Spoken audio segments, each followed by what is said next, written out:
I want to explain to you why thinking of your medical expenses to try to drive the value of your case is the worst way to do it.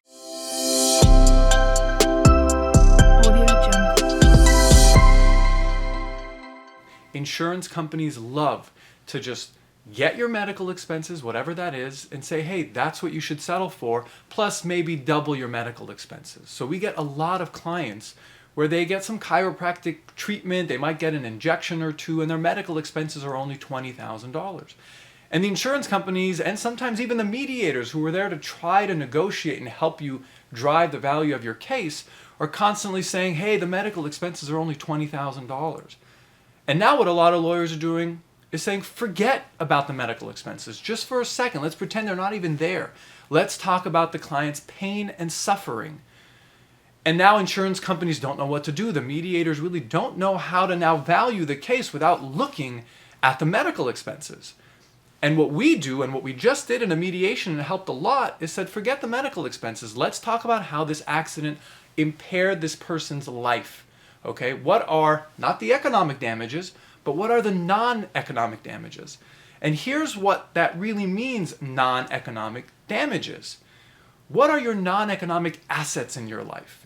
Your house has a value. We all know how to value homes. You have a car, you know how to value your car. You have a watch, you know what that watch is worth if it breaks. Same with your medical expenses. We know how much it costs to repair or do a shoulder surgery. What we don't think about on a day-to-day basis are our non-economic assets. What's a non-economic asset? Picking up your child in the morning, playing with them, doing everything around your house, being able to be with somebody, being able to go outside, being able to do your hobbies. All these things are your non-economic assets.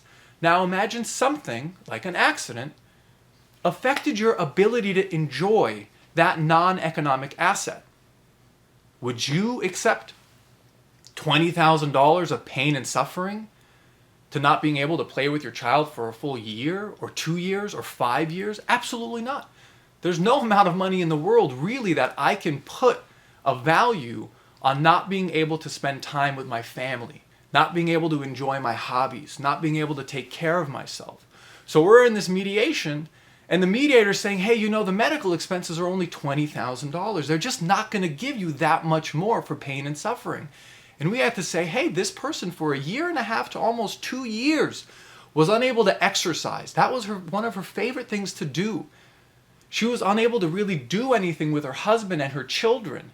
And we asked the mediator, what are your hobbies? And he named a couple things. He loved to golf. And I said, oh my God, I love to golf too.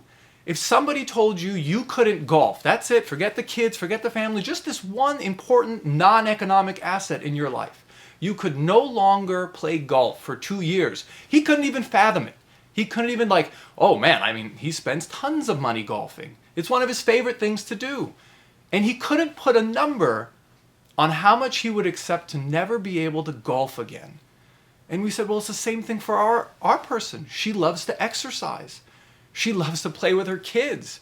You can't just say $20,000 to impair her ability to do that. The mediator was able to go to the other side, to go into the adjuster's room and now argue the way we're arguing the case, because he's now thinking, yeah, that's right. We can't just look at the medical expenses and say, well, that's how you value non-economic damages. You really got to look at the injuries and how that impairs your ability to enjoy your life, how it affects your ability to enjoy your non-economic assets. So the way we really value non-economic damages is you take the injury, that's the pain, that's the suffering from the injury itself, but also on the other hand, how that injury affects your ability to enjoy your life. That's all encompassing for pain and suffering. So if something significantly impairs and for a long time, you're going to have a really, really high value of non-economic damages, even though your medical expenses might only be $20,000 or $30,000. Then on the other hand, you might have a really simple, straightforward car accident where it impaired your ability to sleep and work and that sort of stuff just for a couple months. And it wasn't that bad. You were still able to do what you normally did, but you just had to work through some pain. Well, that's a smaller impairment for a shorter amount of time. So the value of your non-economic damages are clearly not going to be as big as they would for somebody who was significantly impaired and for a really, really long time. My name is Greg Kirakosian, and this is my legal eyes view on non-economic damages.